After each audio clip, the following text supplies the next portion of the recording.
शासनेश प्रभु श्रवण भगवान महावीर स्वामी के चरणों में कोटि कोटि वंदन।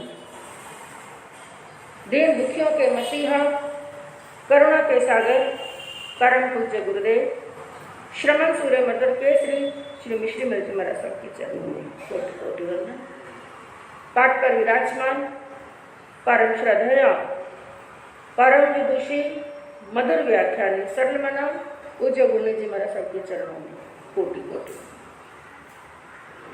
धर्म प्रेमी बंधुओं, शीलवती माताओं बहनों, आप श्रवण कर रहे हैं प्रभु महावीर की अमृतमय वाणी को, कल्याण करने वाली वाणी को, भवी जीवों का उद्धार करने वाली है यह वाणी।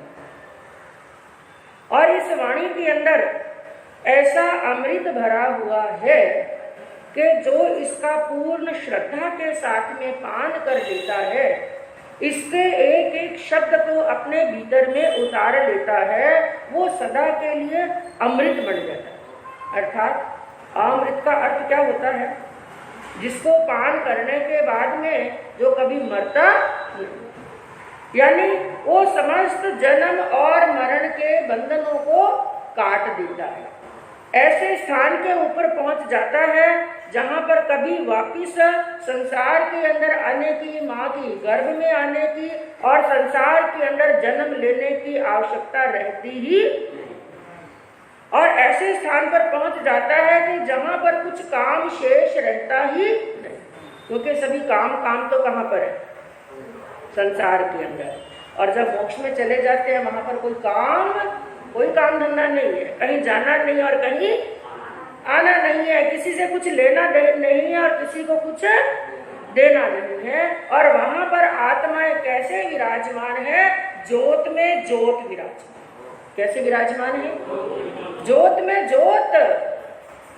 एक सीमित स्थान है वहां पर भी, कोई अनलिमिटेड स्थान नहीं है, लिमिटेड स्थान नहीं है। ऐसा स्थान वहां पर है कि एक सीमित मर्यादा के अंदर स्थान है, लेकिन फिर भी वहां पर एक लिमिटेड स्थान के अंदर भी अनंत आत्माएं चली गई, जा रही हैं और जाएंगी। लेकिन इतना होने के बाद में भी, इतनी आत्माओं के जाने के बाद में भी वो स्थान कभी छोटा पड़ने वाला नहीं है, क्योंकि वहां पर क्या बताया गया कि ज्योत में ज्योत विराजमान है। जैसे एक कमरे के अंदर एक दीपक लगाया गया और या समझ लो एक ट्यूबलाइट है, एक बल्ब लग रहा है, एक बल्ब के द्वारा भी पूरे कमरे में प्रकाश हो रहा है, और वहीं पर एक और बल्ब लगा दिया, फिर तीसरा लगा दिया, फिर चौथा लगा दिया। उसी कमरे के अंदर यदि 100 बल्ब भी लगा दिए जाए, क्या प्रकाश के लिए स्थान कम पड़ेगा? नहीं, वो प्रकाश के अंदर प्रकाश क्या हो जाएगा? हाँ, समाहित हो जाएगा। उसी प्रकार यूं तो सब वहां पर स्वतंत्र है, सभी स्वतंत्र हैं, लेकिन फिर भी ज्योत में ज्योत क्या है? विराजमान। तो आत्माएं ऐसे प्रकाश को प्राप्त करती हैं कब? जब वो जिनवाणी का पान करती है। तो ऐसे ही प्रभु महावीर की अंतिम वाणी, प्रभु महावीर की यह अमृतमय वाणी श्रीमद् उत्तराध्ययन सूत्र, जिसको आप श्रवण कर रहे हैं बड़ी श्रद्धा के साथ में, और उससे पूर्व आपके सामने वर्णन चल रहा है तीर्थंकर भगवान के अतिशय। कौन कौन से अतिशय होते हैं, कौन कौन सी विशेषताएं होती हैं उन पुनीत आत्मा की, पावन आत्मा की, श्रेष्ठ आत्मा की, जिन्होंने कितने पुण्यवाणी का संचय किया और कैसे कर्मों की निर्जरा की, कि ऐसे ऐसे अतिशय, ऐसी ऐसी विशेषताएं उनके जीवन के अंदर, उनके शरीर के अंदर होती हैं, जिनके अंदर आपने वर्णन सुना था 18 अतिशय होते हैं। 18 नहीं, आगे 21, 22 हो गए। समय जा रहा है, समय फटाफट जा रहा है। समूह शरण का वर्णन भी श्रवण कर लिया और वाणी के 35 अतिशय का वर्णन भी श्रवण कर लिया। अब भगवान के शरीर के जीवन के अतिशय चल रहे हैं, जिनके अंदर 22वां अतिशय कौन सा है? अर्धमागधी भाषा। भगवान जब अपनी वाणी फरमाते हैं तो कौन सी वाणी, कौन सी भाषा के अंदर? अर्धमागधी के अंदर फरमाते हैं। लेकिन उसके बाद में 23वां अतिशय इस 22वें अतिशय संबंधित है, भगवान की वाणी से संबंधित ही है। भाषा तो होती है अर्धमागधी, लेकिन उस वाणी की क्या वहां पर क्या विशेषता होती है, चाहे वहां पर आर्य देश के लोग हैं, चाहे अनार्य देश के लोग हैं, चाहे मनुष्य हैं, चाहे द्विपद हैं, चाहे चतुष्पद हैं। द्विपद यानी दो पैर वाले, दो पैर वाले कौन? मनुष्य। और चतुष्पद यानी चार पैर वाले यानी जानवर। तो चाहे पशु हैं, चाहे पक्षी हैं, चाहे मनुष्य हैं, और मनुष्य में भी चाहे आर्य क्षेत्र के हैं, चाहे अनार्य क्षेत्र के हैं, और चाहे देवलोक के देवता, और देवता में चारे जाति के देव, चाहे कोई देव है, मनुष्य है, त्रियंश है, कोई भी वहां पर भगवान के समूह शरण के अंदर बैठा है। भगवान तो एक ही भाषा के अंदर उपदेश फरमाते हैं, लेकिन भगवान का अतिशय क्या होता है, सभी को अपनी अपनी भाषा के अंदर भगवान का उपदेश समझ में, क्योंकि जानवरों की भाषा अलग है, पशुओं की अलग है, पक्षियों की अलग है, मनुष्यों की अलग है, और देवताओं की अलग है। लेकिन ये भगवान का अतिशय होता है, सब भगवान की वाणी के एक एक शब्द को, एक एक अर्थ को अपनी वाणी के अंदर अपनी भाषा में समझ लेते हैं। और 24वां बताया गया जाति वैर। क्या बताया गया?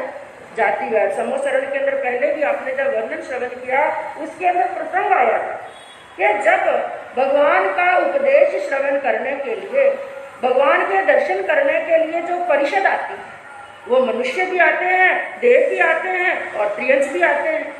और ये शत्रुता जो है ना, ये सभी के बीच में, मनुष्यों के बीच में भी एक दूसरे के प्रति क्या है? शत्रुता है, और देवताओं के बीच में भी शत्रुता है, और जानवरों के बीच में तो है ही है। और कई जानवर तो ऐसे हैं जिनका जाति वैर, एक जाति का दूसरी जाति से जन्म से ही वैर है, और अंतिम क्षण तक रहता है। कई जानवर ऐसे हैं कि जैसे सांप और नेवला, सांप और नेवले का एक दूसरे का क्या है? वैर है। और एक मूषक है और बिल्ली है, उनका भी क्या है? वैर है। एक सिंह है और मृग है, इनका भी आपस में क्या है? वैर, जिसको कहते हैं जन्म जात वैर। तो जो जन्म जात के शत्रु होते हैं, लेकिन भगवान ऐसे शांति दूत होते हैं। भगवान के शरीर के पुद्गल ही इतने शुभ पुद्गल होते हैं, इतने शांतिमय पुद्गल होते हैं, क्योंकि बंधु जब हम किसी मनुष्य के संपर्क में जाते हैं, ये तो सामान्य सीधी सी बात भी है, कहते हैं जैसी संगत वैसी रंगत होता है। ये कारण क्या होता है? हर मनुष्य के शरीर में से पूरा दिन कुछ ना कुछ परमाणु और वाइब्रेशन, जिसको हम कह सकते हैं, वो वाइब्रेशन, वो तरंगे पूरा दिन निकलती रहती है। ये जब लेशिया का अध्ययन आएगा ना, उसके अंदर आपको समझाया जाएगा। और वो परमाणु ऐसे होते हैं जो हमें इन चर्म चक्षुओं के द्वारा दिखाई नहीं देते, लेकिन वो परमाणु पूरा दिन निकलते रहते हैं। और वो परमाणु शुभ भी होते हैं, अशुभ भी होते हैं। और वो शुभ और अशुभ किस आधार पर होते हैं? जैसा मनुष्य की भावधारा है, जैसा मनुष्य है। यदि एक पापी मनुष्य है, एक अधर्मी मनुष्य है, तो उसके परमाणु कैसे निकलेंगे? अशुभ निकलेंगे। और एक मनुष्य ऐसा है जो धर्मात्मा है, सौम्य रमन करने वाला है, सबका भला चाहने वाला है, सबके साथ में मैत्री के भाव रखने वाला, यानी जिसको कह सकते हैं सत्य मायने में संत आत्मा। और ऐसे संत आत्मा के शरीर में से परमाणु कैसे निकलते हैं? हाँ, शुभ निकलते हैं। तो उसको बोलते हैं ओरा। क्या बोलते हैं? ओरा शब्द सुना ना? एक ओरा होता है, सबके शरीर का ओरा बढ़ता है, वो हमें दिखाई नहीं देता। प्रत्येक मनुष्य के शरीर का ओरा बढ़ता है। तो जब उस मनुष्य के सामने वाले के ओरे से हमारा ओरा टकराता है, तो उसका जो चिंतन है, उसका प्रभाव हमारे अंदर भी पड़ता है। और ये तो आपने कई बार अनुभव किया होगा, किसी संत के पास में गए, आप बड़े उद्विग्न थे और चित्त के अंदर बड़ी अप्रसन्नता थी, बड़े दुखी थे, संसार के कष्टों से, कलेशों से दुख पाते हुए रोते रोते संत के पास में जाते हैं। लेकिन कुछ देर तक उन संत के पास में बैठते हैं। संत भी कौन से? केवल वेशधारी नहीं, संत भी वो जिन्होंने पहले खुद ने शांति प्राप्त कर ली। जो खुद पहले शांत हो गया है, वही दूसरे को शांत करेगा। जो पहले खुद ही अशांत है, वो दूसरे को शांत कैसे करेगा? तो वो संत जो पहुंचे हुए हैं, जिनके पास में त्याग का तेज है, तपस्या का तेज है, भीतर में शांति है, उन संतों के पास में जाकर के बैठे और कुछ देर उनकी संगत की। अभी तक बातचीत भी कुछ नहीं, मात्र बैठे हैं, दर्शन किए हैं। थोड़ी देर के अंदर ही आपको महसूस होता है कि चित्त में क्या हुई है? कई संतों के तो दर्शन करने मात्र से शांति हो जाती है। ये कारण क्या? क्या उन्होंने 1 मिनट में चमत्कार कर दिया? चमत्कार कुछ नहीं, उनके ओरे का प्रभाव है। उनके क्या है? ओरे का प्रभाव है। तो भगवान का ओरा इतना शुद्ध परमाणुओं को लिए हुए होता है कि जाति वैर के जो वो जीव हैं, जिनका जन्म जात वैर है, वो जीव भी जैसे जैसे जैसे भगवान के नजदीक में पहुंचते हैं, उनके ओरे के अंदर आते हैं, अपना जन्म जात वैर भूल जाते हैं। और वहां पर सिंह और मृग भी बिल्कुल एक मित्र की तरह आजू बाजू में बैठते हैं और बैठ करके भगवान की वाणी को श्रवण करते हैं। और यहाँ तक के भवांतर के जो वैर होता है ना, वो भी शांत हो जाता है। जो पहले कई भवों तक वैर चला, कई आत्माएं ऐसी होती हैं जिनका एक जन्म का वैर नहीं। जैसे भगवान पार्श्वनाथ के जीवन का हम वर्णन श्रवण करते हैं, 10 भवों का वर्णन चलता है। कमठ के साथ में कितने भवों का वैर था? हाँ, भगवान पार्श्वनाथ का नहीं था, लेकिन वैर कौन पाल रहा था? कमठ। 10 भवों का वैर था। ऐसा एक नहीं, कईयों के साथ में हजारों भवों का वैर भी होता है, लेकिन कई भवों का वैर भी भगवान के सन्मुख जाकर के उन जीवों का वैर क्या हो जाता है? शांत हो जाता है। तो ये भी भगवान का एक अतिशय है। और 25वां अतिशय बताया गया कि जो अन्य मतावलंबी होते हैं। अन्य मतावलंबी का अर्थ क्या हुआ? जो जिन देव को और जिन शास्त्रों को, जिनेश्वर भगवान के बताए हुए धर्म को नहीं मानते, उनके विपरीत चलते हैं। जैसे भगवान इस धरा पर जब विचरण कर रहे थे ना बंधुओं, उस समय 363 वाद चलते थे। कितने वाद? 363 वाद। यानी 363 वाद का अर्थ क्या हुआ कि कोई किसी चीज को मान रहा है, कोई आत्मा को मानता है, कोई आत्मा को नहीं मानता है, कोई क्रियावादी होते हैं, कोई अक्रियावादी होते हैं। कुल मिलाकर के ये वाद कितने चल रहे थे? 363 पाखंड चल रहे थे।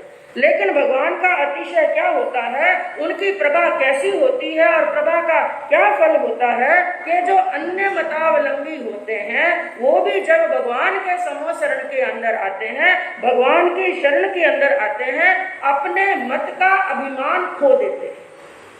जैसे इंद्रभूति गौतम का ही वर्णन आपने श्रवण किया। इंद्रभूति गौतम को भी पहले क्या था?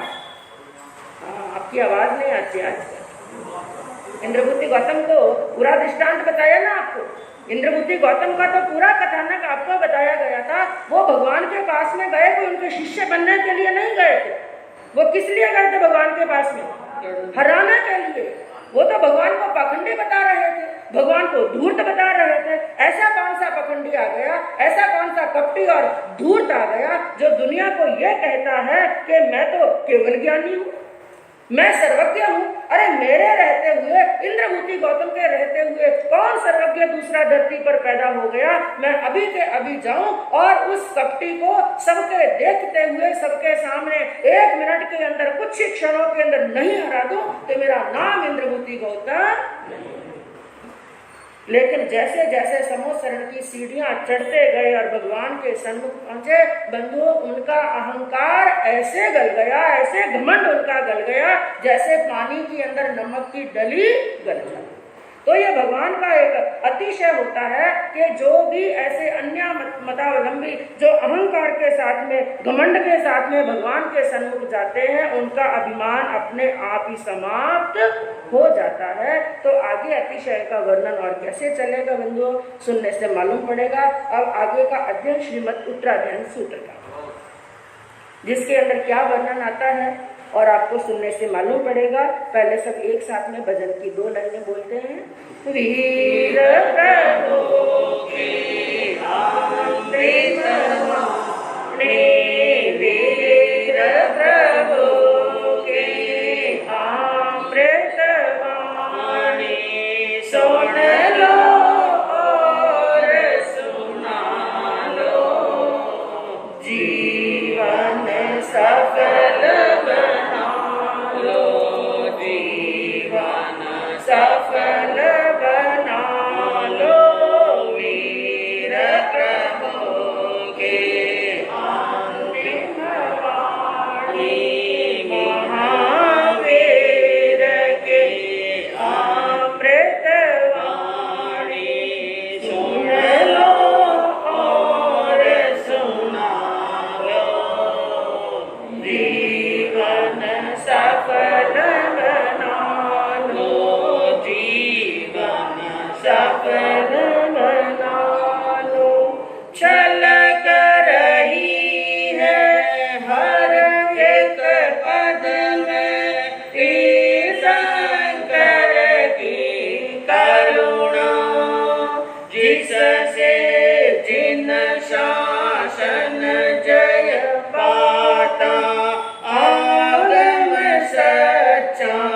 शरण हम भी जीवन पावन कर ले, हम भी जीवन पावन कर ले।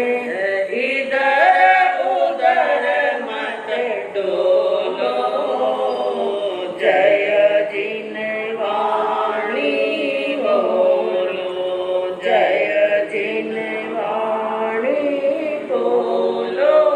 वीर प्रभु की अमृत वाणी, महावीर की अमृत वाणी। सुन लो और सुना लो, जीवन सफल बना लो, जीवन सफल बना लो। तो वही प्रभु महावीर की अमृतमय वाणी अंतिम वाणी का 23वां अध्ययन, जिसका नाम है केशी गौतमीय। इस अध्ययन के अंदर मुख्य रूप से बंधु आपको बताऊं कि केशी कुमार श्रमण और इंद्रभूति गौतम, इन दो का संवाद चलता है। एक के प्रश्न है और एक के उत्तर। और इस अध्ययन का महत्व एक नहीं कई कारणों से, और जिसके अंदर सबसे पहला कारण बताया गया कि यह जो अध्ययन है इतिहास का प्रतिनिधित्व कर रहा है, कि इसके अंदर एक तो 23वें तीर्थंकर प्रभु पार्श्वनाथ और चरम तीर्थंकर यानी अंतिम तीर्थंकर प्रभु महावीर, उनका यह इतिहास बता रहा है। और दूसरी विशेषता है, इसके अंदर यह बताया गया है, यह जानने योग्य है कि जब काल का प्रभाव होता है, आरा चेंज होता है या समय परिवर्तित होता है, जैसे जैसे समय व्यतीत होता जाता है, समय के प्रवर्तन होने से, व्यतीत होने से मनुष्य के भावों के परिणाम के अंदर अंतर आता जाता है। भाव क्या होते हैं? बदलते रहते हैं।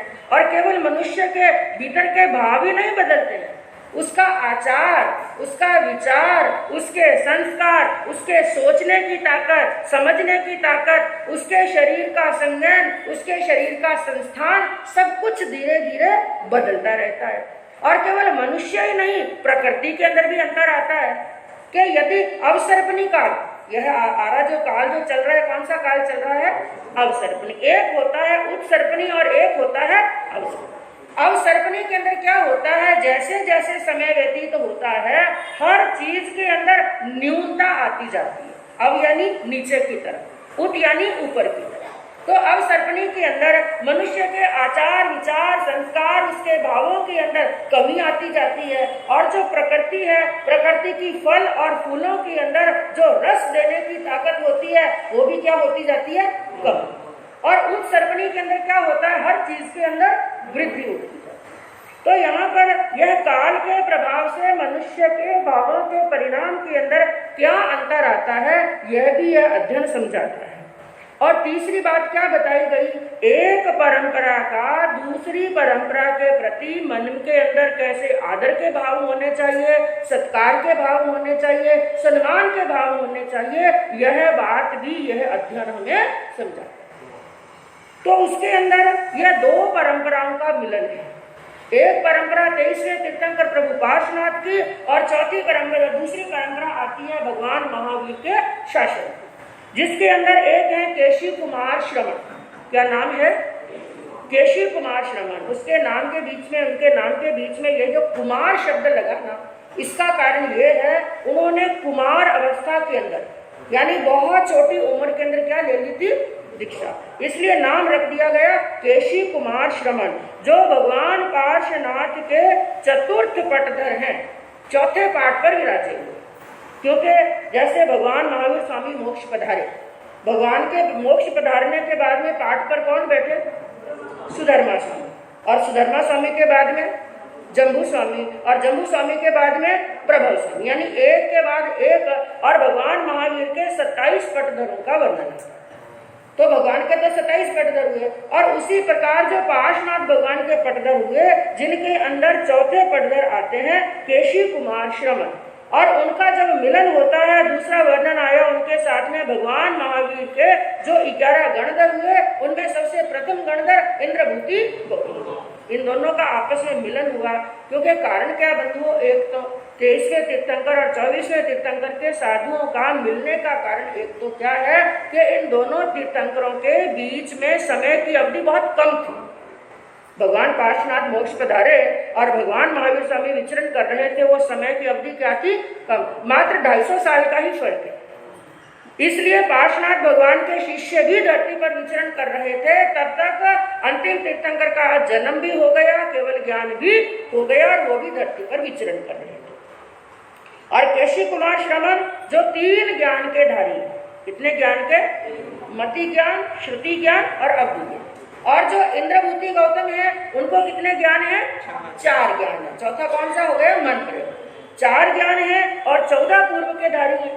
14 पूर्वों का ज्ञान है, तो उनके बीच में चलता है संवाद, और एक बार का घटनाक्रम बनता है कि इंद्रभूति गौतम अपनी शिष्य मंडली सहित ग्रामानुग्राम विचरण करते हुए, विहार करते हुए श्रावस्ती नगरी के अंदर पधारे।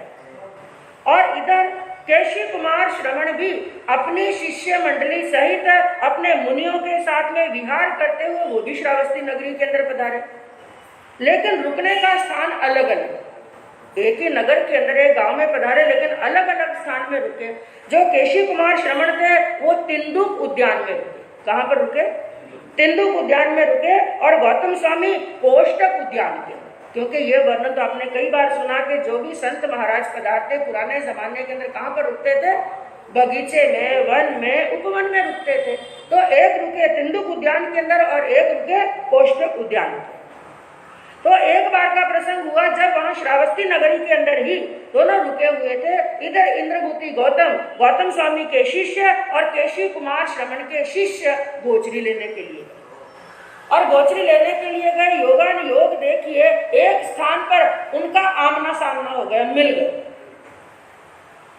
उन्होंने उनको देखा और उन्होंने उनको देखा, आपस में देखा तो देख करके ये तो समझ गए ये साधु हैं, और वो भी समझ गए ये साधु हैं, क्योंकि भिक्षा के पात्र हाथ के अंदर, उनके हाथ में भी पात्र हैं, उनके हाथ में भी पात्र हैं। समझ गए, क्योंकि साधु की वेशभूषा कैसी भी हो फिर भी पता चल ही जाता है कि ये क्या है? साधु। समझ तो गए साधु हैं, लेकिन फिर भी कई प्रकार की शंकाएं मन के अंदर उठी। और किन बातों को लेकर शंकाएं उठी? उन्होंने भगवान पार्श्वनाथ के शिष्यों ने क्या देखा? जो केशी कुमार श्रवण के शिष्य थे उन्होंने क्या देखा? जो सामने जो साधु आए हैं इनके तो सफेद वस्त्र पहने हुए हैं, और जो गौतम स्वामी के शिष्य थे उन्होंने क्या देखा? इनके रंग बिरंगे वस्त्र पहने हुए। तो कई प्रश्न मन के अंदर पैदा हुए। तो एक दूसरे से उन्होंने प्रश्न पूछा। जो केशी कुमार श्रवण के शिष्य थे उन्होंने पूछा, आप कौन हैं? उन्होंने कहा, हम साधु हैं। तो सामने वाले ने पूछा, भाई आप कौन हैं? उन्होंने कहा, हम भी साधु हैं। तो पहले वाले ने प्रश्न पूछा, आप यहाँ पर किस लिए आए? कि हम भिक्षा के लिए आए, भिक्षा से हमारा जीवन चलता है, हम भिक्षा के लिए आए। तो उन्होंने पूछा, आप किस लिए आए? कि हम भी भिक्षा के लिए आए। फिर तीसरा प्रश्न पूछा, आपका लक्ष्य क्या है? कि हमारा लक्ष्य है मोक्ष। तो उन्होंने पूछा, आपका लक्ष्य क्या है? हमारा लक्ष्य भी मोक्ष। हाँ, विचार आता है जब सब, तो आपका भी लक्ष्य मोक्ष, हमारा भी लक्ष्य मोक्ष, आप भी साधु हैं, हम भी साधु हैं, आप भी भिक्षा से आपका जीवन चलता है, हम भी भिक्षा से हमारा जीवन चलता है। तो फिर ये अंतर क्यों? आपके वस्त्र सफेद क्यों और हमारे वस्त्र रंग रंगीले क्यों? फिर एक और प्रश्न पूछा, आप कितने महाव्रतों का पालन करते हैं? इंद्रभूति गौतम के शिष्यों ने कहा, हम 5 महाव्रतों का पालन करते हैं। और आप कितने महाव्रतों का पालन करते हैं? 4, चातुर्याम धर्म, हम 4 महाव्रतों का पालन करते हैं। फिर मन के अंदर प्रश्न आया, ये महाव्रतों के अंदर अंतर क्यों? कौन सा महाव्रत छोड़ा? तो कई संशय दिमाग के अंदर घर कर गए, सोचने लगे। और इसी चिंतन को लेकर के इंद्रभूति गौतम के शिष्य भी अपने गुरु के पास में पहुंचे, और केशी कुमार श्रवण के शिष्य भी अपने गुरु के पास में पहुंचे। और जाकर के अपने अपने मन की शंका कही, ऐसे ऐसे हमें साधु मिले, उनका भी लक्ष्य मोक्ष, हमारा भी लक्ष्य मोक्ष, उनके 5 महाव्रत, हमारे 4 महाव्रत हैं, उनके सफेद वस्त्र हैं, हमारे रंग रंगीले वस्त्र हैं। जब दोनों ने, गुरुओं ने अपने शिष्यों के मन की ये जिज्ञासाएं, ये प्रश्न सुने, तो उन्होंने मन के अंदर विचार किया, इन जिज्ञासाओं का समाधान होना बहुत जरूरी। और समाधान कब होगा? संवाद से समाधान। समाधान कैसे निकलता है? संवाद। कभी घर के अंदर कोई समस्या हो जाए, मन के अंदर कई प्रश्न उठे, प्रश्नों का उत्तर चाहिए, तो आपस में क्या कर लेना चाहिए? संवाद, यानी बैठ करके बातचीत। तो संवाद करना और बैठ करके बातचीत करनी। तो अब प्रश्न पहले यह पैदा होता है, कौन किसके पास में जाए, क्योंकि इंसान का बीच में क्या टकराता है? ईगो टकराता है ना। अब इंद्रभूति गौतम उनके पास में जाए या केशी कुमार श्रमण जाए, क्योंकि ज्ञान में बड़े कौन हैं? इंद्रभूति गौतम। लेकिन परंपरा के हिसाब से बड़े कौन हैं? केशी कुमार श्रमण। और सामान्य इंसान यहाँ पर हो तो वो क्या सोचे, वो कि मैं क्यों जाऊं, वो कि मैं क्यों जाऊं। जिनको प्रश्न का उत्तर चाहिए होगा वो आएगा। लेकिन इंद्रभूति गौतम जो बड़े विनीत थे, बड़े सरल थे, जिनके अंदर अहंकार नाम की कोई चीज नहीं थी, उन्होंने क्या सोचा, चाहे मैं बड़ा हूं ज्ञान से, और दीक्षा में कौन बड़े हैं इसका वर्णन यहाँ पर नहीं है, चाहे मैं ज्ञान में बड़ा हूं, लेकिन पद के हिसाब से कौन बड़े हैं? हाँ, केशी कुमार श्रमण वो 23वें तीर्थंकर के हैं और हम 24वें तीर्थंकर के हैं, तो पद के हिसाब से वो हमसे बड़े हैं, इसलिए उनके सामने किसको जाना चाहिए? हमें। तो हाथों हाथ अपने शिष्यों को कहा कि चलो तिंदुक वन के अंदर चलते हैं, तिंदुक उद्यान के अंदर चलते हैं। और अपने शिष्य मंडली को लेकर के इंद्रभूति गौतम बड़ी सरलता के, बड़े विनय के साथ में वहां पर पहुंचे। और आगे समाचार मिल गए केशी कुमार श्रमण को कि स्वयं इंद्रभूति गौतम यहाँ पर पधारे। तो उन्होंने भी अपने कर्तव्य का पालन किया। मैं चाहे पद से बड़ा हूं, लेकिन ज्ञान से बड़े कौन? इंद्रभूति गौतम। इसलिए मेरा कर्तव्य बनता है मैं उनका स्वागत करने के लिए, बहुमान करने के लिए आगे जाऊं। तो वो भी बड़े विनीत थे, अपने आसन से उठे, 5-7 कदम आगे गए, वंदन नमस्कार किया, हाथ जोड़ करके बड़े विनय पूर्वक उनको वहां पर लाए और उनके बैठने के लिए खुद अपने हाथों से आसन बिछाए। तो आसन पर विराजमान एक तरफ इंद्रभूति गौतम बैठे हैं और सामने कौन बैठे हैं? केशी कुमार श्रमण। और केशी कुमार श्रमण के पास में उनके शिष्य बैठे हैं और इंद्रभूति गौतम के पास में उनके शिष्य बैठे हैं। लेकिन बंधुओं, वहां पर केवल साधु साधु ही नहीं थे, क्योंकि आज जो मुलाकात हो रही है ना, जो संवाद होने वाला है, जो समाधान मिलने वाला है, ऐसे ज्ञानियों का, एक ज्ञानी का दूसरे ज्ञानी से मिलन हो रहा है। कहते हैं कि ज्ञानी से ज्ञानी मिले और करे ज्ञान की बात। अरे आज तो ज्ञान का प्रकाश होने वाला है। इस संवाद को सुनने के लिए, इस मिलन को देखने के लिए केवल मनुष्यों के अंदर ही नहीं, देवताओं में भी होड़ लगी।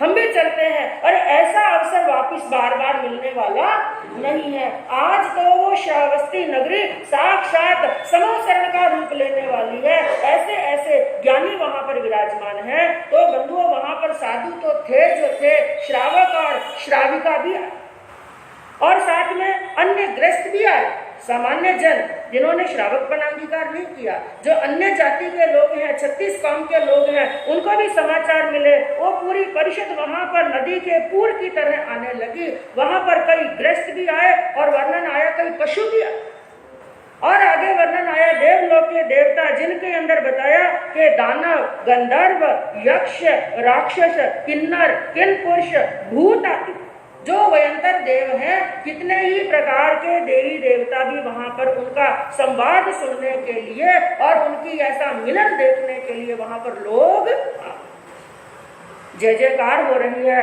और वहां पर 10-20 नहीं, हजारों की संख्या के अंदर जनमेदनी इकट्ठी हो गई। कुछ तो समाधान देखने के लिए, समाधान सुनने के लिए आए, लेकिन कई कुतूहलवश आ जाते हैं, देखते हैं वहां पर होता क्या, वहां पर होता गया। कई कुतूहलवश आ गए और वहां पर बताया गया, इतनी भीड़ के बीच में केशी कुमार श्रमण और इंद्रभूति गौतम कैसे दिखाई दे रहे हैं, जिसके अंदर इसी अध्ययन की 18वीं गाथा के अंदर फरमाया, केशी कुमार श्रमणे गोयमो य महायसे उपहो निसन्नासो हंति चंद सूर समपभा।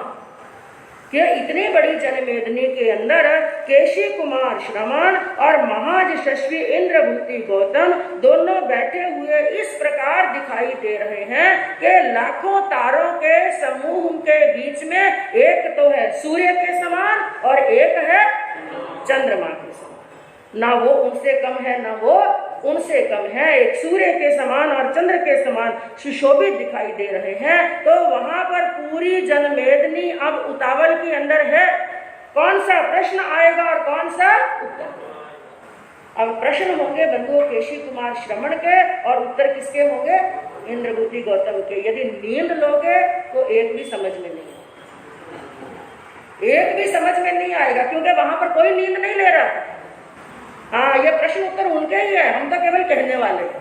इसलिए आपको भी कुछ देर के लिए यही कल्पना करनी है कि आपके सामने कौन बैठे हैं? हाँ, इंद्रभूति गौतम और उनके सामने केशी कुमार श्रमण। वहां पर श्रवण करने के लिए श्रावक भी आए, ग्रस्त भी आए, देवी देवता भी आए, क्योंकि बंधुओं ये प्रश्न उत्तर केवल केशी कुमार श्रमण और इंद्रभूति के गौतम के ही नहीं है, ये जिज्ञासाएं किनकी है? हम सबकी है, हम सबकी हैं। यदि इन जिज्ञासाओं का समाधान हमें मिल जाए ना, तो आज नहीं तो कल सुनने के बाद में हम अपने जीवन के अंदर उन समाधान को अंगीकार भी कर सकते हैं। हमारी एक नहीं अनेकों समस्याओं का समाधान हो सकता है। तो जागृत होकर के नींद का त्याग करके इन प्रश्नों का उत्तर, प्रश्न क्या था और उत्तर क्या था, समझने का प्रयास करेंगे। जिसके अंदर सबसे पहला प्रश्न केशी कुमार श्रमण ने किया इंद्रभूति गौतम से बड़े विनय के साथ में, हे मुनिवर, ये चातुर्याम धर्म और 5 महाव्रतों वाला धर्म, ये अलग अलग धर्म कैसे? लक्ष्य सबका एक है, आपका भी लक्ष्य मोक्ष, हमारा भी लक्ष्य मोक्ष है, तो ये 4 महाव्रत और 5 महाव्रत, तो कौन सा महाव्रत छोड़ा? तो इंद्रभूति गौतम ने कहा कि ये 4 महाव्रत और 5 महाव्रतों में कोई अंतर नहीं है, कोई महाव्रत नहीं छोड़ा है। अंतर केवल इतना है कि भगवान पार्श्वनाथ ने जो चौथा ब्रह्मचर्य नाम का, चौथा महाव्रत कौन सा है? ब्रह्मचर्य, और 5वां कौन सा है? परिग्रह का। तो जो ब्रह्मचर्य व्रत है उसके अंदर ज्ञानियों ने स्त्री को परिग्रह बताया। स्त्री को क्या बताया है? परिग्रह बताया है। तो परिग्रह का त्याग करना, तो इसका मतलब स्त्री का भी क्या करना? त्याग करना। स्त्री का त्याग करना मतलब ब्रह्मचर्य का पालन करना। तो चौथा महाव्रत और 5 महाव्रत क्या ले लिया है? एक साथ में ले लिया है, बाकी इसमें कोई अंतर नहीं है। और दूसरा प्रश्न पूछा कि एक के रंग बिरंगे वस्त्र और एक के सफेद वस्त्र। इन दोनों प्रश्नों का उत्तर बंधुओं एक उत्तर के साथ में दिया। उन्होंने क्या कहा कि पूर्णिमा उज्जु जडाय वक जडाय पश्चिमा मज्जिमा उज्जु बन्नाहु तेन धम्मो दुहक। यह वर्णन आपने, यदि आपको याद हो तो, परीक्षण पर्व के अंदर कल्प सूत्र के माध्यम से गुरली मैया ने आपको बड़े विस्तार पूर्वक बताया था कि पहले तीर्थंकर और अंतिम तीर्थंकर के साधुओं के नियम होते हैं अलग, और 22 जो बीच के 22 तीर्थंकर होते हैं उनके साधुओं के नियम होते हैं अलग। कारण क्या है? उनकी प्रकृति, पहले तीर्थंकर के साधुओं की प्रकृति होती है अलग, अंतिम तीर्थंकर के साधुओं की प्रकृति होती है अलग, और बीच के तीर्थंकर के साधुओं की प्रकृति कैसी होती है?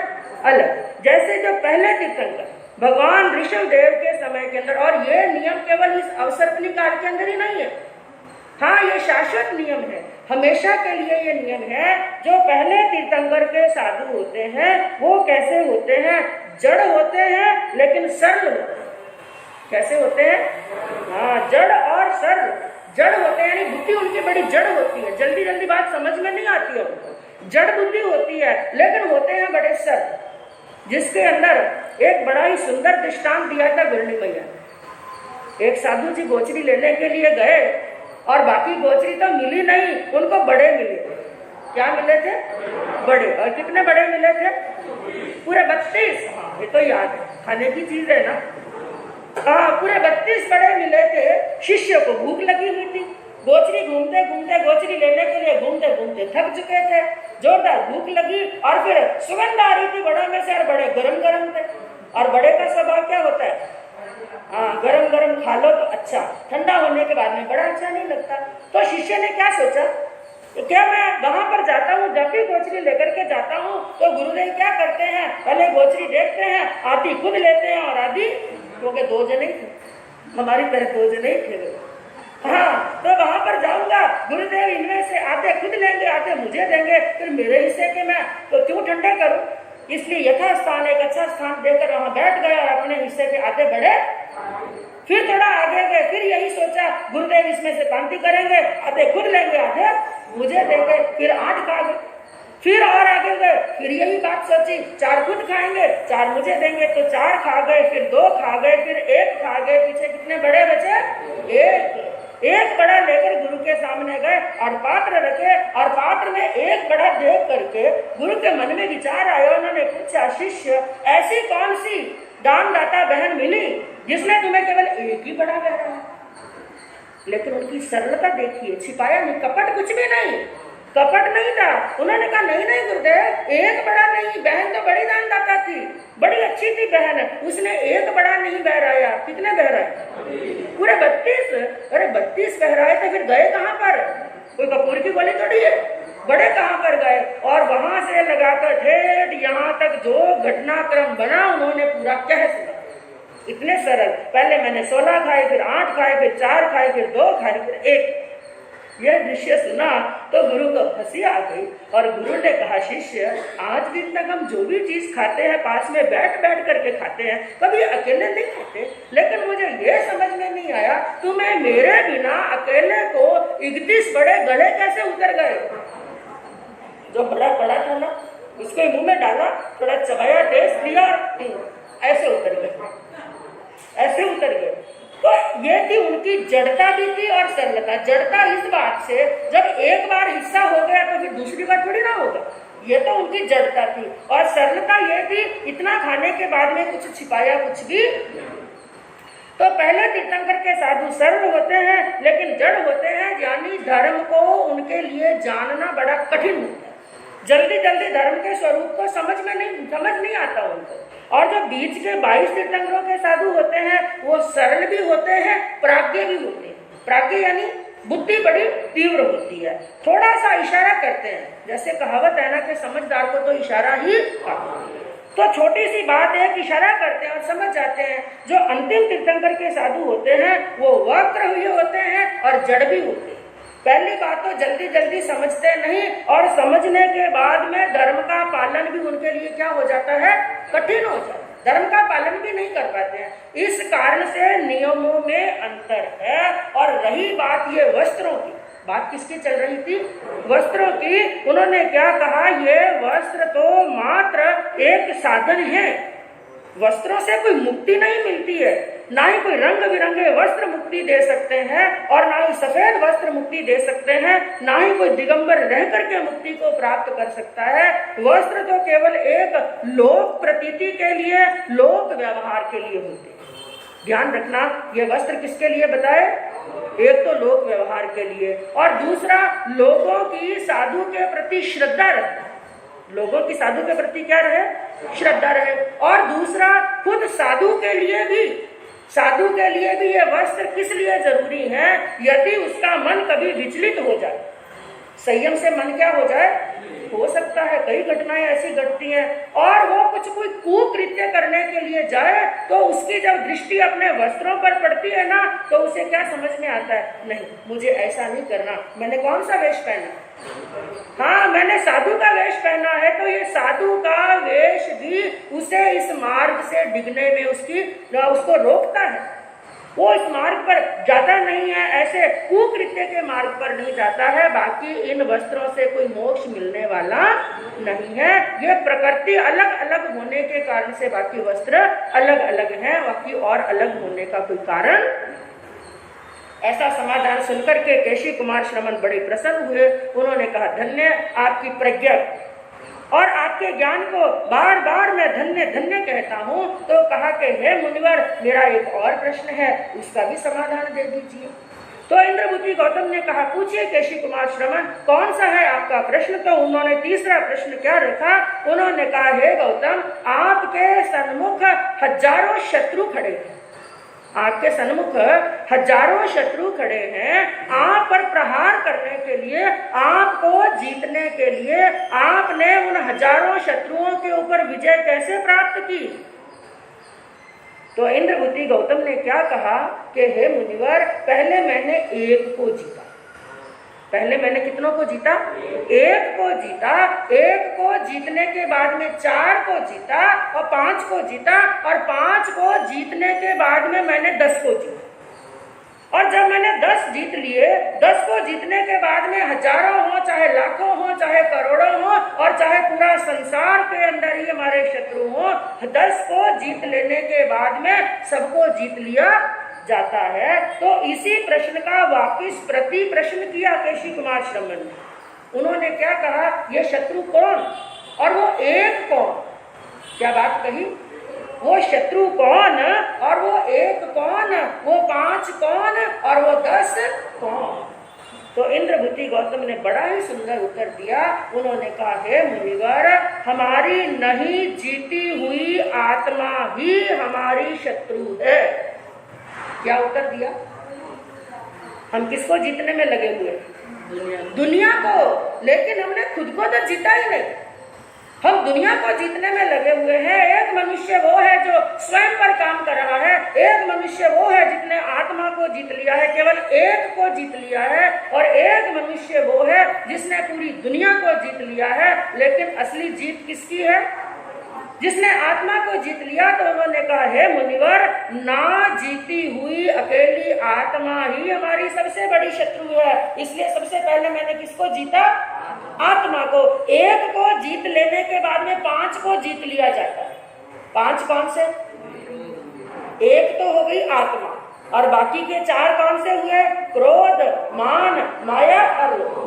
एक को जीता तो 5 जीत लिए गए और 5 को जीतने के बाद में मैंने 10 को जीत लिया। पीछे वाले 5 कौन से?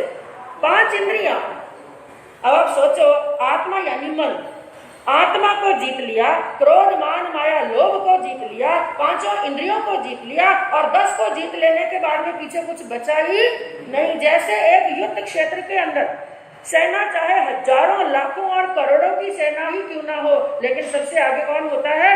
राजा। और राजा के साथ में उसके सेनापति होते हैं, मंत्री होते हैं, प्रधान होते हैं। तो राजा एक और सेनापति एक, मंत्री एक और 2-4 बड़े पदाधिकारी 2-4 लगा लो, और वो आगे 10 हैं और पीछे चाहे 10,000 की सेना, लाखों की सेना क्यों ना हो, राजा मर गया, सेना मर गई और उसका प्रधान मर गया, सेनापति मर गया, आगे वाले 10 के 10 वीर गति को प्राप्त हो गए और पीछे लाखों की सेना क्या करेगी? कुछ भी नहीं कर सकती है। उसी प्रकार हे मुनिवर, मैंने आत्मा को जीत लिया, कषायों को जीत लिया, इंद्रियों को जीत लिया, इसके बाद में जीतने के लिए पीछे कुछ बचा ही नहीं है। फिर दूसरा प्रश्न पूछा उन्होंने कहा कि हे मुनिवर, संसार के अंदर सभी पाश में बंधे हुए हैं। पाश यानी बंधन, पाश यानी बंधन। संसार के जितने भी प्राणी है ना, वो किस में बंधे हुए हैं?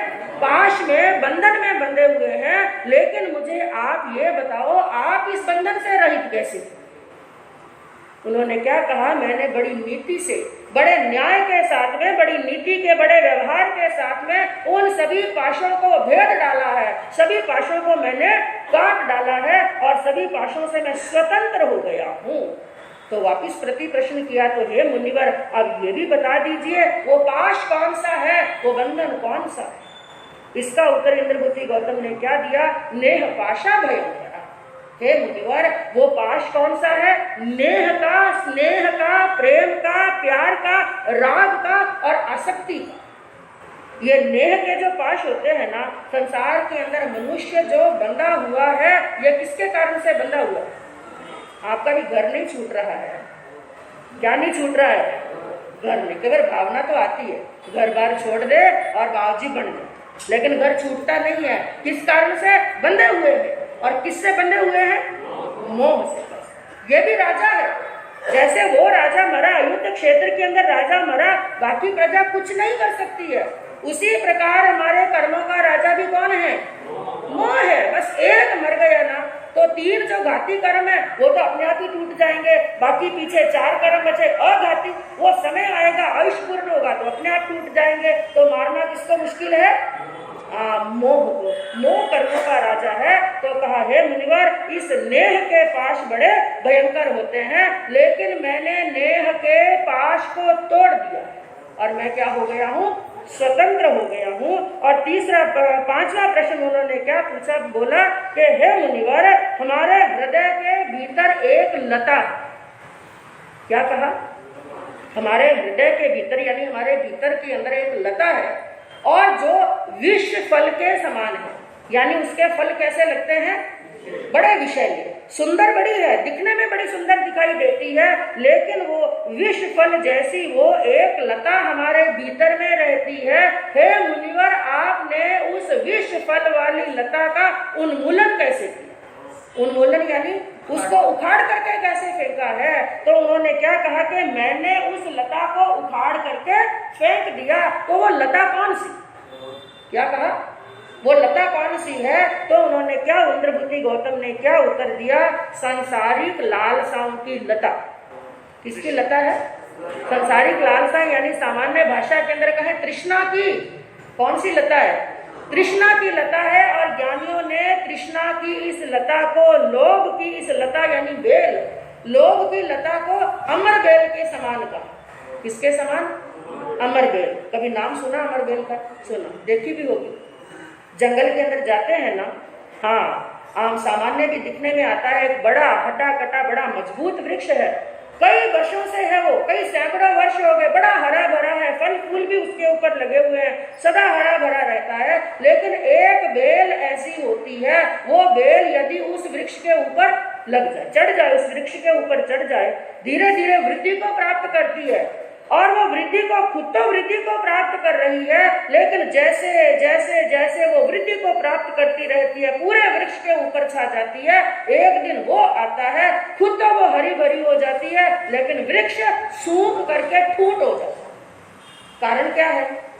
उस वृक्ष का रस चूसती रहती है, उस वृक्ष के रस को स्वयं चूसती रहती है, तो रस ना मिलने के कारण से वो वृक्ष सूख जाता है, लेकिन लता हरी भरी की हरी भरी रहती है। वैसी होती है ये तृष्णा की बेल, उस अमर बेल के समान है, जिस मनुष्य के ऊपर भी छा जाती है ना, ये तृष्णा जिस मनुष्य के ऊपर भी छा जाती है, उसको सुखा करके ठूंठ के समान यानी अंदर से खोखला कर देती है। जो मनुष्य लोभ में पड़ जाते हैं, तृष्णा में पड़ जाते हैं, लालसा और लालच के अंदर पड़ जाते हैं, उनका जीवन समाप्त हो जाता है, चलती हुई सांसें भी रुक जाती है, उस वृक्ष की तरह ठूंठ हो गए, यानी चलती हुई सांसें भी रुक गई, लेकिन ये तृष्णा अंतिम समय तक भी समाप्त होने वाली।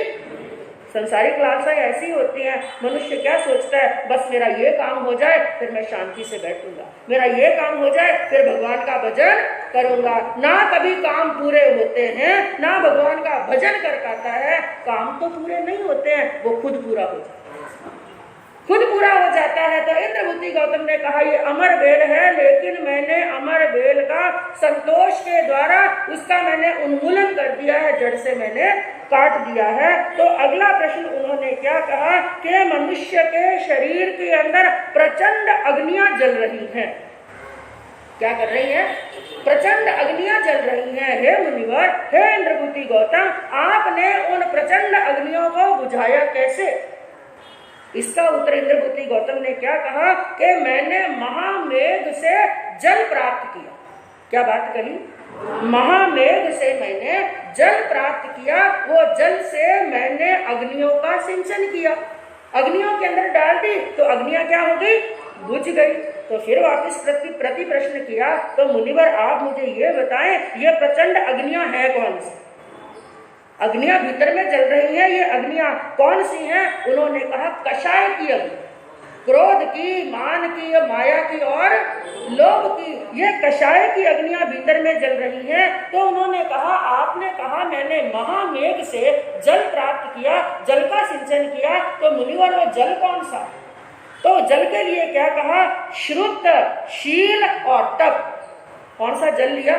श्रुत यानी श्रुत ज्ञान का लिया, और अपने आप को शीलवान बताया और तपस्या से तपाया मैंने, श्रुतशील और तप के जल से मैंने अग्नियों का सिंचन किया और समस्त अग्नियों को मैंने बुझा दिया। बड़े अहोभाव आए केशी कुमार श्रमण के मन के अंदर इंद्रबुद्धि गौतम के प्रति। और अगला प्रश्न उन्होंने क्या कहा कि हे मुनिवर, एक घोड़ा है जो बड़ा दुष्ट है, बड़ा साहसिक है, बड़ा भयंकर है, जो अपने सवार को बड़े कुमार्ग पर लेकर के चला जाता है। वो किसी की मानने वाला नहीं, जो पथ से भ्रष्ट कर देता है। लेकिन आप उस घोड़े के ऊपर सवार कैसे हुए? वो तो दुष्ट है, आप उस पर सवार हैं, फिर भी आपको कुमार्ग पर लेकर के नहीं जा रहा है। तो उन्होंने क्या कहा, मैंने एक रस्सी से बस में कर दिया, रस्सी से लगाम लगा दी। मैं घोड़े पर सवार हो गया और रस्सी से क्या लगा दी, मैंने लगाम लगा दी। तो फिर वापिस प्रश्न किया, हे मुनिवर, वो लगाम कौन सी है और घोड़ा कौन सा? घोड़ा तो समझ गए, सबसे दुष्ट घोड़ा कौन सा है? मन। उन्होंने कहा, मुनिवर, वो दुष्ट भयंकर बड़ा साहसी घोड़ा है वो मन, जो सभी को कुमार्ग पर लेकर के जा रहा है, लेकिन वो मुझे कुमार्ग पर नहीं लेकर के जा सकता। मैंने रस्सी से लगाम लगाई, और वो रस्सी कौन सी? श्रुत ज्ञान की रस्सी। जब भी वो जाता है ना, कुमार्ग पर लेकर के जाता है और जाने का प्रयास करता है, तो मैं हंटर की मार मानता हूँ और लगाम खींच लेता हूँ। कौन सी? श्रुत ज्ञान की शिक्षा देता हूँ। बार बार मन को समझाता हूं कि नहीं, ऐसे नहीं, ऐसे करना, ये मार्ग सन्मार्ग पर जाएगा और ये मार्ग कुमार्ग पर जाएगा। तो वो दुष्ट था, लेकिन आज मेरा घोड़ा वो दुष्ट नहीं, क्योंकि मैंने ज्ञान की रस्सी उसके ऊपर लगा दी है। और अगला प्रश्न उन्होंने किया कि इस महावेग वाले समुद्र के अंदर डूबते हुए प्राणियों के लिए, एक महावेग वाला बड़ा समुद्र है, उसके अंदर प्राणी क्या हो रहे हैं? सब डूब रहे हैं। लेकिन उन डूबते हुए प्राणियों की रक्षा करने वाला कौन? और आपने उस महावेग वाले, महाप्रवाह वाले उस पानी को तैर करके आप किनारे पर कैसे आते? तो उन्होंने इस बात के लिए क्या कहा कि उस समुद्र को मैंने तैर लिया है। उस समुद्र को क्या कर लिया? मैंने तैर लिया है और मैंने रक्षा कर लिया। तो क्या पूछा उन्होंने? वापिस प्रति प्रश्न किया, वो महाप्रवाह वाला समुद्र कौन और वहां पर रक्षा करने वाला द्वीप कौन? तो क्या कहा उन्होंने? उसका उत्तर क्या दिया कि महाप्रवाह वाला समुद्र है यह संसार। क्या है? संसार यह महाप्रवाह वाला समुद्र है। लेकिन उस समुद्र के अंदर बीचों बीच एक द्वीप है। क्या है? द्वीप। और वो द्वीप कौन सा है? धर्म द्वीप। तो मैं उस महाप्रवाह वाले समुद्र के अंदर तैरते तैरते तैरते कौन से द्वीप पर पहुंच गया? धर्म के द्वीप पर पहुंच गया। अब मुझे उसे महाप्रवाह से डरने की आवश्यकता नहीं, तो मैं किनारे पर जा चुका हूं। और अगला प्रश्न उन्होंने पूछा, इस संसार रूपी समुद्र के अंदर आपने संसार रूपी समुद्र के अंदर इस समुद्र को पार किया, तो कैसे पार किया? क्या प्रश्न पूछा? कैसे पार किया?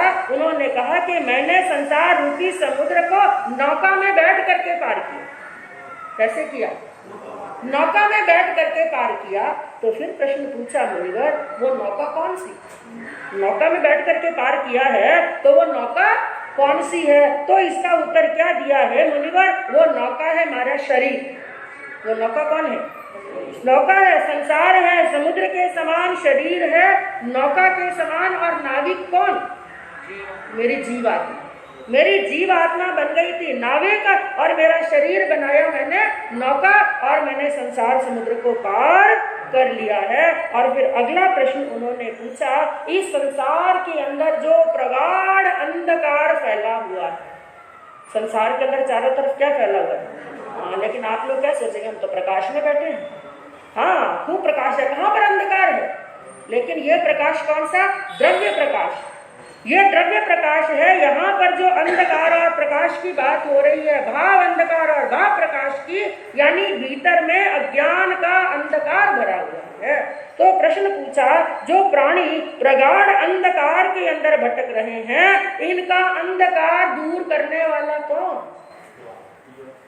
कौन है? इसके लिए उन्होंने उत्तर दिया, इस प्रगाढ़ अंधकार को दूर करने के लिए मुनिवर एक भानु उदय हो चुका है, सूर्य उदय हो चुका है। तो फिर पूछा ये अंधकार कौन सा और वो भानु कौन सा, यानी सूर्य कौन सा। तो कहा अज्ञान का अंधकार और वो भानु कौन है, जिनेश्वर देव यानी तीर्थंकर, अंतिम तीर्थंकर भगवान महावीर, जिनका जन्म हो चुका है और केवल ज्ञान भी हो चुका है, ज्ञान का सूर्य का प्रकाश हो चुका है, सूर्य उदय हो चुका है और संसार में अंधकार रहने वाला। तो ऐसे बंधुओं एक नहीं अनेक प्रश्न, और भी 2-3 प्रश्न आए, समय आ चुका है, और भी 2-3 प्रश्न पूछे और उन प्रश्नों के उत्तर जान करके केशी कुमार श्रमण तो प्रसन्न हुए सो हुए, उनकी जिज्ञासाओं का समाधान हुआ और उन्होंने कई शब्दों से इंद्रभूति गौतम की स्तुति की। उन्होंने सबसे पहला शब्द उनकी स्तुति के अंदर लगाया संशयातीत। कौन सा शब्द लगाया? हाँ, जिनके संशय अतीत बन चुके हैं, जिनके अंदर किसी प्रकार का कोई संशय नहीं, जिनके पास में सभी प्रश्नों के उत्तर जिनके अंदर समाहित है। और दूसरा शब्द उनकी स्तुति के अंदर लगाया कि सर्वश्रुत महोदधि। महोदधि किसे कहते हैं? समुद्र को, और वो भी महोदधि विशाल समुद्र है। आप किसके? सर्वश्रुत के, सभी ज्ञान के महासमुद्र के समान है। ऐसा कहकर के उनकी प्रशंसा की, उनकी स्तुति की और उनके सामने अपना मस्तक भी झुकाया। तो उनके संशयों का तो समाधान हुआ, लेकिन बंधुओं ये समाधान केवल केशी कुमार श्रमण के संशयों का ही नहीं हुआ। यह युग युग के अंदर जो सघन संशय थे और सघन जिज्ञासाएं रही हुई थी और कई उलझे हुए प्रश्न थे, उन युग युग के, और जब ऐसी संत आत्माएं मिलती है ना, ज्ञानी आत्माएं मिलती हैं, युग युग के नहीं बल्कि सदियों से उलझे हुए प्रश्नों का समाधान मिल जाता है। तो ऐसे प्रश्नों का समाधान हुआ। जितने भी जन, जितने भी वहां पर लोग आए हुए थे, परिषद आए हुए थे, सबके अंदर उन दोनों की जय जयकार हुई। और उसी समय केशी कुमार श्रमण खड़े हुए और हाथ जोड़ करके इंद्रभूति गौतम से कहने लगे कि हमें ये चातुर्याम धर्म छोड़ करके, क्योंकि इस समय कौन से तीर्थंकर विचरण कर रहे हैं? हाँ, भगवान महावीर स्वामी 24वें तीर्थंकर धरती पर विचरण कर रहे हैं, तो उनकी आज्ञा में चलना है। इसलिए चातुर्याम धर्म छोड़ करके कौन से धर्म में प्रवेश करेंगे? 5 महाव्रत वाले। तो 5 महाव्रत हमें पालने हैं। तो उन्होंने इंद्रभूति गौतम के सन्मुख 5 महाव्रत वाले उस धर्म को अंगीकार किया और रंग बिरंगे वस्त्रों को छोड़ करके कौन से वस्त्र धारण किए? हाँ, सफेद वस्त्र धारण किए। और आगामी काल के अंदर बंधुओं केशी कुमार श्रमण भी मोक्ष के अंदर गए और इंद्रभूति गौतम भी मोक्ष के अंदर गए। तो ऐसी आत्माएं जिन्होंने स्व का भी कल्याण किया, दूसरों के लिए कल्याण का मार्ग प्रशस्त किया। बोलिए गौतम स्वामी भगवान की, केशी कुमार श्रवण भगवान की। इन भावनाओं के साथ में ओम शांति। आग्मे तिव्ये की पाटी का कवसक आग्मे तिव्ये पणते तंजहा सुत्तागमे अथागमे तदुभयागमे। इस तरह 3 प्रकार आगम रूप ज्ञान के विषय में जो कोई अतिचार लागू हुई तो आलू जम वायदम बच्चा मेलियम इलक्करम अचक्करम पैनम विनायनम जोगिनम दुक्षिनम सुट्ठू दिनम दुट्टू पड़िचियम अकाले का सज्जाओ काले न का सज्जाओ और सज्जाए सज्जाए सज्जाए न सज्जाए भणका गुणका विचारता ज्ञान और ज्ञानवंत पुरुषों की आशातना की हो तो तस्मित शासनेश प्रभु श्रवण भगवान महावीर स्वामी के चरणों में कोटि कोटि